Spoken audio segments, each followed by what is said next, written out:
Hi friends, డాగ్స్ని లేదా మీ పెట్స్ని యూట్యూబ్లో అమ్మాలంటే మా ఛానల్ వాట్సాప్ నెంబర్కి వీడియో పంపించండి. అలాగే మన ఛానల్ని ఇంకా సబ్స్క్రైబ్ చేయకపోతే వెంటనే సబ్స్క్రైబ్ చేసి పక్కనే ఉన్న బెల్ ఐకాన్ని యాక్టివేట్ చేయండి. Friends, let's start the video. Hi friends, welcome to our channel. ఈరోజు మీకోసం heavy long coat dark colour German shepherd puppies అనేవి అమ్మకానికైతే తీసుకురావడం జరిగింది.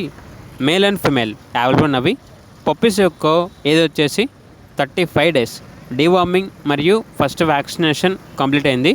అంతేకాకుండా ఈ పప్పీస్ అనేవి చాలా యాక్టివ్గా ఉంటాయి. ఎటువంటి హెల్త్ ప్రాబ్లమ్స్ అనేవి ఏమీ లేవు. ఓనర్ ఏం చెప్పారంటే పప్పీస్ యొక్క మదర్ అండ్ ఫాదర్ని లైవ్గా వచ్చి చూసుకోవచ్చు, లేదంటే దూరంగా ఉన్న వాళ్ళకి వాట్సాప్ వీడియో పెడతాము అని అయితే చెప్పడం అయితే జరిగింది. ట్రాన్స్పోర్టేషన్ ఏపీ మరియు తెలంగాణ ఈ 2 స్టేట్స్కి ప్రొవైడ్ చేస్తారు. పప్పీస్ ఉన్న లొకేషన్ వచ్చేసి హైదరాబాద్ ఈసీఐఎల్. ఇక పప్పీస్ యొక్క ప్రైజ్ అనేది కస్టమర్ కాల్ చేసినప్పుడు మేమే చెప్తా ఉన్నా బెస్ట్ ప్రైస్కే ఇస్తాము. పప్పీస్ యొక్క ప్రైజ్లో డిస్కౌంట్ అనేది కూడా ఇస్తాము అని అయితే చెప్పడం అయితే జరిగింది. పప్పీస్ కావాలన్న వారు ఈ వీడియో కింద చేతిలో ఓనర్ నెంబర్ అనేది డిస్ప్లే చేయడం జరిగింది. ఓనర్కి కాల్ చేయండి. అలాగే మన ఛానల్ని సబ్స్క్రైబ్ చేయకపోతే సబ్స్క్రైబ్ చేయండి. Thank you. By by.